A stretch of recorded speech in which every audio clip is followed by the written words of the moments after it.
चिंतन श्री गुरुदेव दत्त श्री स्वामी समर्थ।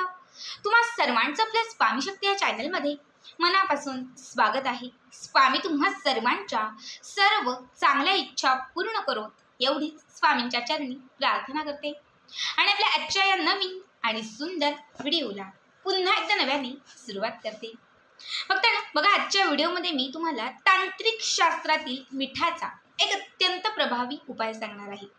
खरं तर मीठ जे आपल्या जेवणामध्ये चव आणते। बघा, मिठाचे उपाय करून आपण नजरबाधा संपवतो। मिठाने आपण आपल्या आयुष्यात सकारात्मकता आणतो आणि नकारात्मकतेचा नाश करतो। नजर लागली घरात कुणाला, आपण मीठ उतरवून टाकतो।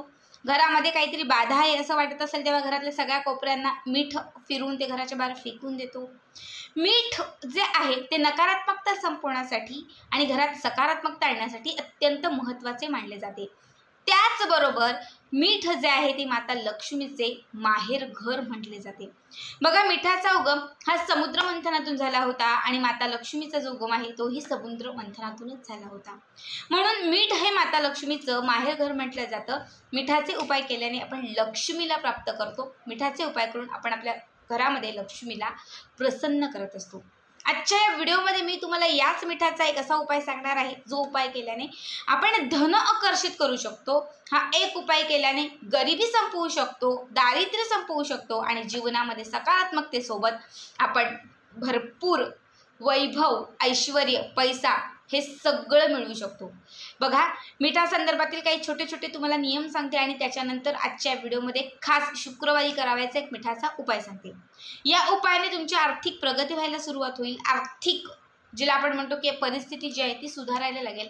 कुठेतरी पैशा संदर्भातील चणचण कमी होत जाईल आणि तुमच्या घरामध्ये चहूबाजूने पैशांचा ओघ वाढत जाईल।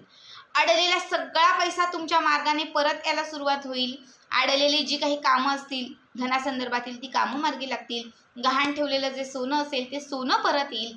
कर्जाचा डोंगर कुठेतरी हलका होत जाईल। या उपायाने तुमच्या नशिबाला तुमच्या कष्टाला नशिबाची साथ मिळत जाईल। रोज कुठून ना कुठून का होईना पण घरात पैसा येत जाईल।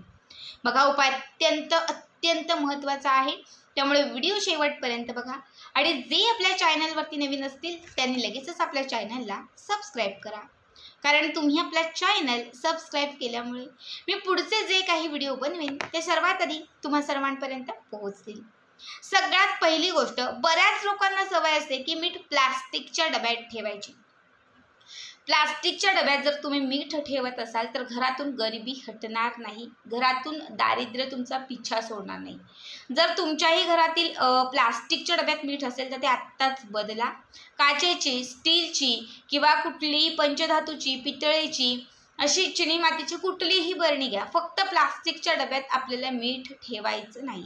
सगळ्यात उत्तम कशात ठेवायचं असेल तर ती काचेची बरणी। काचेच्या बरणीमध्ये जर तुम्ही नेहमी मीठ भरून ठेवत असाल तर घरात बरकत येत जाईल, घरात लक्ष्मी स्थिर राहील। ही पहिली गोष्ट।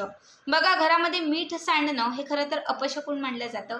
समजा सतत वारंवार तुमच्याकडनं जर मीठ सांडत असेल तर थोडीशी काळजी घ्यायची आहे। माता लक्ष्मीचे काही व्रत वैकल्य करायचे आहेत, कारण मीठ जर घरात सांडत असेल तर लक्ष्मी तुमच्या घरात सुखात नाहीये, लक्ष्मी तुमच्या घरामध्ये खुश नाहीये आणि तुमच्या घरामध्ये धन, वैभव, जे ऐश्वर्य असेल हे निघून जाण्याची त्याच्यामुळे भीती आहे। त्यामुळे जर सतत वारंवार घरात मीठ सांडते, हातातून मीठ सांडते, डब्यातून मीठ सांडते असं जर काही होत असेल तर माता लक्ष्मीला स्मरण करा, माता लक्ष्मीचं नामस्मरण करा, तिच्या सेवा करायला सुरुवात करा आणि तिला प्रसन्न करण्यासाठी काही विशेष उपाय करा। त्याच्यानंतर तिसरी गोष्ट, कुणी कितीही घरामध्ये मीठ मागायला आलं, ताई मीठ नाही आहे, मला थोडंसं मीठ दे, त्यांना सांगा तुम्ही एक वेळ माझ्याकडनं सोनं मागा, ते देईल पण मी मीठ देणार नाही।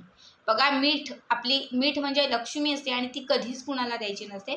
कुणी कितीही मागितलं तरी मीठ कुणालाही द्यायचं नाही।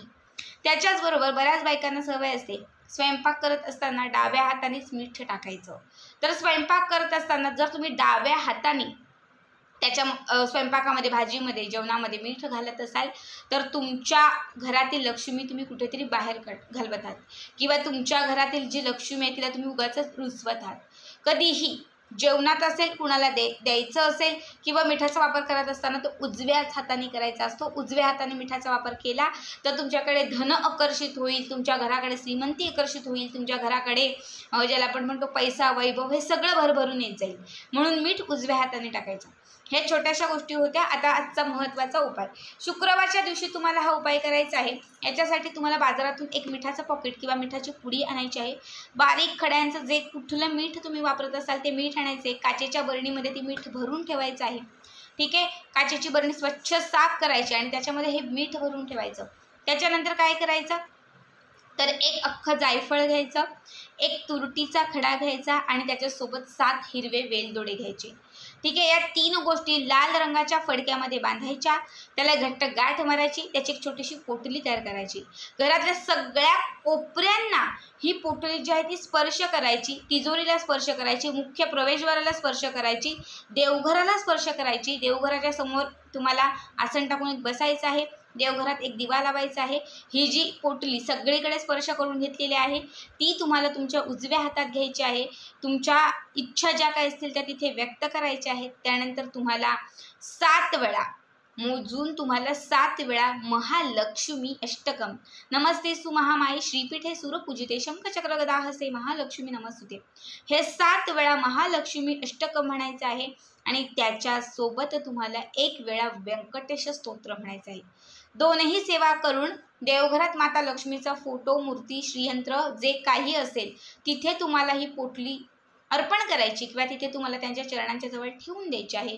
त्याला धूप म्हणजे समोर लावलेला जो दिवा असेल तो दिवा ओवाळायचा आहे, अगरबत्ती ओवाळायची आहे. त्याच्यानंतर ही पोटली तिथून उचलायची आणि जे मिठाची बरणी असेल त्या मिठाच्या बरणीमध्ये जे आपण नवीन मीठ घातलेलं आहे त्याच्या मधोमध ही पोटली अशी थोडीशी खोलवर ओतून ठेवायची. आता ही बरणी कुठे ठेवायची तर किचनमध्ये स्वयंपाकघरात ठेवायची आणि रोज याच बरणीतून घरामध्ये जे काही स्वयंपाक करत असाल त्याच्यामध्ये मीठ घालायचं. रोज याच मिठाचा उपाय करायचा. पुढचा शुक्रवार आला की त्यावेळेस या मिठामध्ये ठेवलेली ही जी काही पोटली आहे ती बाहेर काढायची. जायफळ, तुरटीचा खडा आणि जे वेलदोडे असतील या 3ही गोष्टी तुम्हाला बदलायच्या आहेत. 3ही गोष्टी निर्माल्यात टाकून द्या किंवा एखाद्या झाडाखाली टाकून द्या. पुन्हा नवीन एक तुरटीचा खडा, पुन्हा एक जायफळ घ्यायचा आहे आणि त्याच्यासोबत पुन्हा तुम्हाला 7 वेलदोडे घ्यायचे आहेत. पुन्हा या 3ही गोष्टी लाल रंगाच्या कापडामध्ये बांधून त्याची पोटली करायची आहे आणि ती अभिमंत्रित करून जसं आता सांगितलं देवघरात ठेवून ती अभिमंत्रित करून महालक्ष्मी अष्टकम म्हणून व्यंकटेश स्तोत्र म्हणून पुन्हा तुम्हाला त्याच मिठाच्या बरणीत ठेवून द्यायची आहे. आता हे किती दिवस करायचं तर तुम्हाला कमीत कमी 12 शुक्रवार हा उपाय करायचा आहे. 12 शुक्रवार मासिक धर्मामध्ये काही असेल तर समजा तो शुक्रवार सोडून द्या. बाकी कंटिन्यू 12 शुक्रवार तुम्हाला हा उपाय करायचा आहे.